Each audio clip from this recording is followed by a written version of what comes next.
नमस्कार, जोहार झारखंड देख रहे हैं आप। आपके साथ मैं हूं शिप्रा झा। बुलेटिन की शुरुआत करेंगे बड़ी खबर के साथ और रांची से इस वक्त की बड़ी खबर है, जहां चाईबासा में आईडी ब्लास्ट में घायल जवान को एयरलिफ्ट कर रांची लाया गया है। पश्चिम सिंहभूम में टोंटो थाना क्षेत्र के रेंगड़ा में नक्सलियों के खिलाफ सर्च ऑपरेशन चलाया जा रहा है। इस दौरान नक्सलियों की ओर से बिछाए गए आईडी ब्लास्ट में सीआरपीएफ की 209 कोबरा बटालियन का जवान घायल हो गया।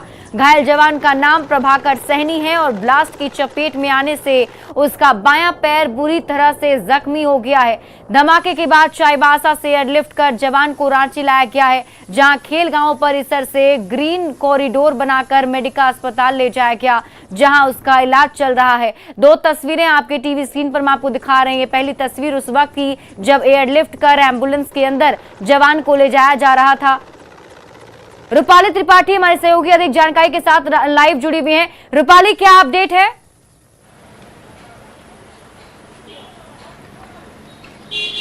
जी, अस्पताल से फिलहाल ये अपडेट है कि जो जवान अंदर घायल हैं उनको ट्रीटिंग डॉक्टर जो हैं वो फिलहाल ऑपरेशन थिएटर की ओर लेकर गए हैं। उनका जो इंजरी है उसको ऑपरेट किया जा रहा है। उनका जो एक पैर है, बायां पैर, वो बुरी तरीके से इंजर्ड है, लेकिन पेशेंट अभी भी कॉन्शियस है और स्टेबल है। वहीं चाईबासा के टुन्नू इलाके में फिलहाल जो सर्च ऑपरेशन है वो अभी भी जारी है और जो पुलिस है उसने 10 आईडी जो बॉम्ब्स हैं वो बरामद कर लिया है और उसके बाद अभी सर्च ऑपरेशन को रोका नहीं गया, वो लगातार जारी है। वही इस पूरे हिस्से में प्रकरण में एक जवान जो है, जो कि उत्तर प्रदेश के रहने वाले हैं, वो फिलहाल घायल हैं और मेडिका में भर्ती है और बहुत जल्दी इन्हें ओटी से आईसीयू में शिफ्ट कर दिया जाएगा। इसके बाद आप देखेंगे सीआरपीएफ के कई अधिकारी हैं और कई जो यहाँ पे जवान है वो इनसे मिलने पहुंच रहे हैं। सहयोग में कई लोग यहाँ पर अस्पताल में भी मौजूद हैं।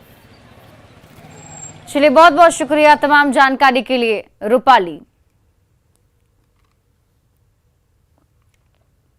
बढ़ते आगे, रांची में कार्यशील पूंजी का अभाव झेल रही मदर इंडस्ट्री एचईसी के कर्मचारियों ने आज ताली थाली अभियान के तहत प्रदर्शन किया।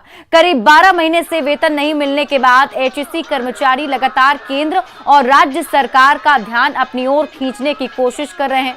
कर्मचारियों की माने तो एचईसी को बचाना बेहद जरूरी है, क्योंकि इससे कई लोगों की जिंदगी जुड़ी हुई है। प्रदर्शन कर रहे कर्मचारियों से बात की न्यूज 18 संवाददाता संजय कुमार सिन्हा ने। मदर इंडस्ट्री एचईसी को बचाने के लिए एचईसी कर्मचारियों ने आज ताली थाली अभियान छेड़ रखा है। इसका क्या मकसद है, हम उन्हीं से जानेंगे कि आप लोगों ने ताली थाली जो आज अभियान छेड़ा है, इसके पीछे मकसद क्या है? इसके पीछे है कि झारखंड सरकार हो, एचईसी प्रबंधन हो, भारत सरकार हो, सब कोई जागरूक हो और इस चीज को हम लोग बताना चाह रहे हैं कि 13 महीना से इंजीनियर का और 10 महीना से कर्मचारी का सैलरी नहीं मिला है। हम लोग जागरूक कर रहे हैं और उनको कान में ये चीज बताना चाह रहे हैं कि हम लोग भूखे पेट इतना दिन से हैं और एचईसी को कार्यदेश है, लेकिन कार्यशील पूंजी का अभाव के चलते यहाँ के कर्मचारी काम करने के लिए तैयार हैं, लेकिन उनको काम नहीं मिल रही है। कर्मचारी काम करने के तैयार हैं, लेकिन वेतन नहीं मिल रहा है, काम नहीं मिल रहा है, तो क्या आप लोगों को कोई भरोसा अभी तक मिला? अभी तक हम लोग को नहीं प्रबंधन तरफ से, नहीं राज्य सरकार तरफ से, नहीं केंद्र की तरफ से कोई इशारा भी हुआ है। और हम लोग आज बात यहाँ सड़क पर उतरे हुए हैं कि 13 महीना और कर्मचारियों का, अधिकारी का 13 महीना, कर्मचारी का 8 महीना प्लस हो गया, 9 महीना हो गया। तो हम लोग आज सड़क पे उतरे हैं। एचईसी को बचाने के हित में हम लोग कुछ भी करने को तैयार हैं। एचईसी प्रबंधन का काम है काम ला कर देना, हम कर्मचारियों का काम है काम निकाल कर देना, लेकिन हम लोग को तनख्वाह बाकी रहते हुए आज का ऐसा नौबत आ गया कि दुकानदार भी उधार देने से मना कर रहा है। बच्चे लोग का स्कूल में फी नहीं भरा पा रहा है। लोग अपनी मुश्किलों को बता रहे हैं, साफ बता रहे हैं कि और उम्मीद कर रहे हैं कि ताली थाली जो अभियान है इसका असर जल्द देखने को मिलेगा। संजय कुमार सिन्हा, न्यूज 18 रांची। झारखंड में बिजली की समस्या आम बनी हुई है। उपराजधानी दुमका में भी बिजली कटौती से परेशान छात्रों ने दुमका के फूलो झानो चौक को जाम कर दिया। छात्रों का कहना था कि बिजली कटौती से उनकी पढ़ाई बाधित हो रही है। उन्होंने सुबह में 2 घंटे और शाम में 6 बजे से 11 बजे तक बिजली आपूर्ति की मांग की। इस दौरान 3 घंटे तक आवागमन बाधित रहा। जाम की सूचना पर दुमका सीओ और दिग्धी ओपी प्रभारी के साथ बिजली विभाग के अधिकारी मौके पर पहुंचे। छात्रों को समझा बुझाकर जाम हटवाया गया। हमारे झारखंड से आप देख सकते हैं कि बंगाल को जो है 100% बिजली दिया जा रहा है, लेकिन झारखंड के लोगों को सिर्फ और सिर्फ धूल चाटने के लिए रखा गया है। यहाँ से हमारे यहाँ से सारा व्यवस्था होगा, लेकिन यहाँ के नौजवान युवक धूल चाटने के लिए यहाँ पे जिंदा है।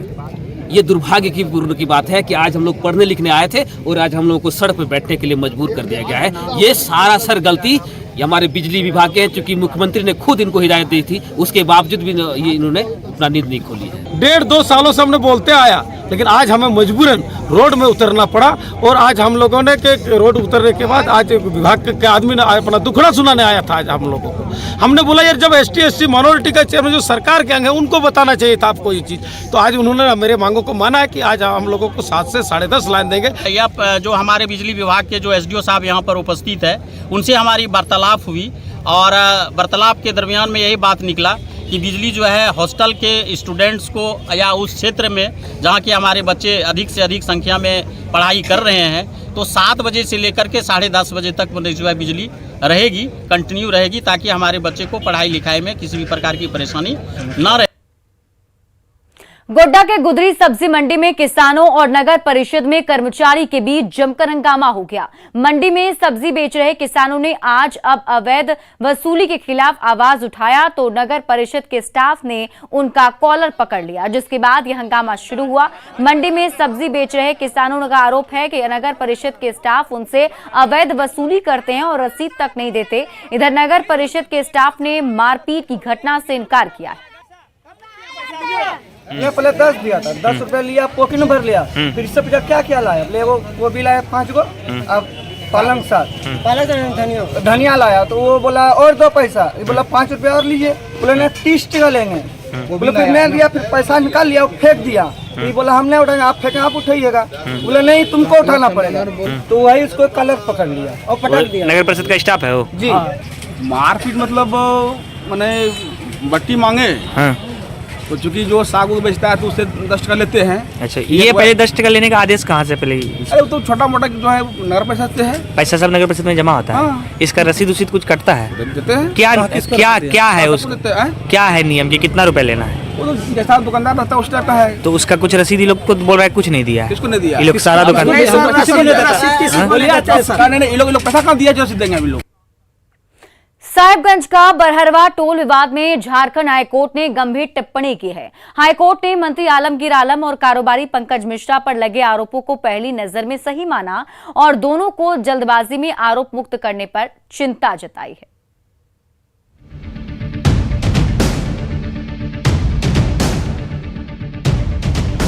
साहिबगंज बरहरवा टोल विवाद का मामला बढ़ता जा रहा है। इस मामले में झारखंड हाईकोर्ट ने अपने जारी आदेश में कई महत्वपूर्ण बातों पर गंभीर टिप्पणी की है।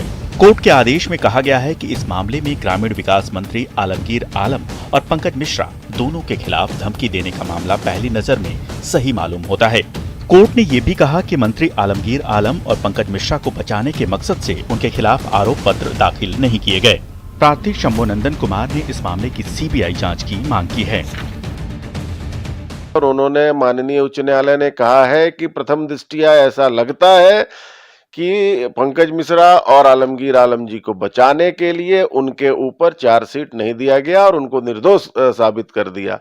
हम लोगों का भी जो बहस है, माननीय उच्च न्यायालय ने अपने आदेश में लिखा है कि पूरा 30 मिनट में ही जांच कर दिया गया, 24 घंटे में आरोप पत्र पर्यवेक्षण टिप्पणी दे दी गई और आरोप पत्र दे दिया। जबकि झारखंड हाईकोर्ट ने अपने अंतरिम आदेश में कहा है कि झारखंड में संवैधानिक पद पर बैठे लोग धमकी दे रहे हैं। हाईकोर्ट ने टेंडर डालने से रोकने की धमकी के आरोप को सही माना है।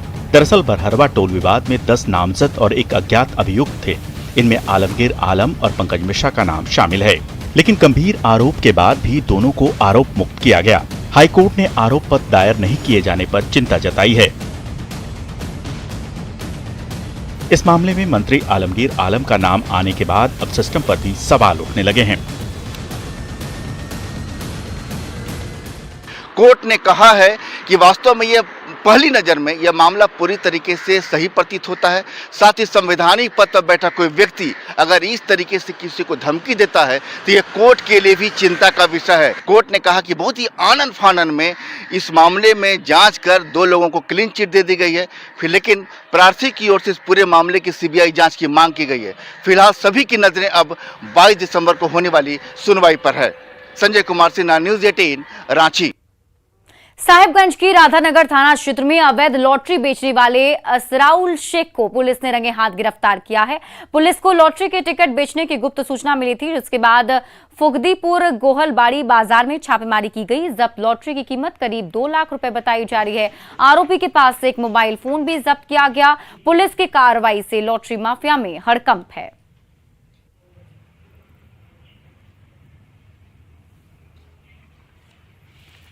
जाली लॉटरी का भी टिकट रहता है जो होने वाले नागरिकों को मूर्ख बनाता है। ऐसी सूचना पर इनके द्वारा हम लोगों को सूचना दी गई और इस सूचना के आधार पर एक टीम का छापेमारी दल का गठन किया गया और छापेमारी दल में द्वारा जाकर के सत्यापन किया गया तो इस व्यक्ति को संदिग्ध हालत में भागने के प्रयास के क्रम में पकड़ा गया और इसकी जमा तलाशी ली गई। तो इसके पास से 2 बंडल लॉटरी का टिकट जिसकी कीमत 2 लाख रुपए होगी, एक मोबाइल, 1200 रुपये नकद बरामद किए गए। देवघर पहुंचे गोड्डा सांसद निशिकांत दुबे ने गोड्डा में ट्रेन सेवा उद्घाटन से पहले बाबा भोलेनाथ के मंदिर पहुंचकर आशीर्वाद लिया। सांसद ने इसके साथ ही जनता को एक और खुशखबरी दी। उन्होंने कहा कि पूरे देश में 79 कार्गो टर्मिनल बनना है, जिसके तहत प्रथम फेज में 22 कार्गो टर्मिनल बनने का प्रोसेस शुरू होगा। इसमें गोड्डा में कार्गो टर्मिनल के लिए मंजूरी मिल गई। कार्गो टर्मिनल बन जाने से किसानों को सबसे बड़ी राहत मिलेगी। निशिकांत दुबे ने कहा कि कार्गो टर्मिनल के शुरू हो जाने से किसान अब अपने उत्पादों को बड़ी आसानी से मार्केट तक पहुंचा सकते हैं और इसके लिए किसानों की आय भी बढ़ेगी।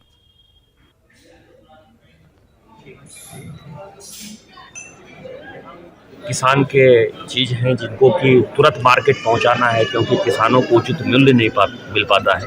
तो उसके लिए रेल उसकी सुविधा बनाता है, रेल एक टर्मिनल बनाता है। तो देश में जो 79 कार्गो टर्मिनल बन रहे हैं उसमें से 22 पे काम जो चालू हो गया, उसमें से गोड्डा एक प्रमुख है। तो गोड्डा इस इलाके का ईस्टर्न रेलवे का वो पहला कार्गो टर्मिनल। सरायकेला में कभी राज्य और राष्ट्रीय स्तर पर बेहतर प्रदर्शन करने वाला खिलाड़ी आज दिहाड़ी मजदूरी कर रहा है। नेशनल और स्टेट लेवल पर तीरंदाजी में अपना परचम लहराने वाला गोल्ड मेडलिस्ट प्रेम माडी आज मजदूरी करने को मजबूर है। प्रेम माडी कभी खेत में धान रोपते हैं तो कभी ईंट भट्टे में काम करते हैं। अभी वे मनरेगा की नर्सरी में पेड़ पौधे लगा रहे हैं ताकि 2 वक्त की रोटी मिल सके। सरकार से प्रेम माडी को मदद की आस थी, लेकिन जब कोई मदद नहीं मिली तो उसने तीरंदाजी छोड़कर मजदूरी की राह पकड़ ली।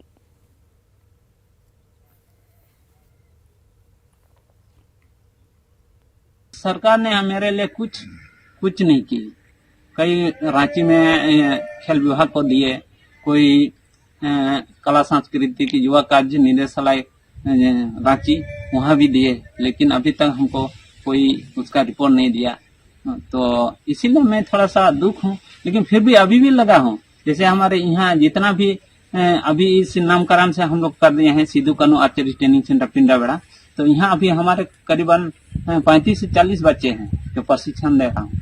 मेरा हस्बैंड का अभी मतलब कुछ सरकार के ओर से जब नहीं मिल रहा है तो उसका मन भी पूरा एकदम टूट रहा है कि खेल के प्रति अभी हम छोड़ ही देंगे, क्योंकि इसमें तो कुछ फायदा ही नहीं मिल रहा है मेरे को।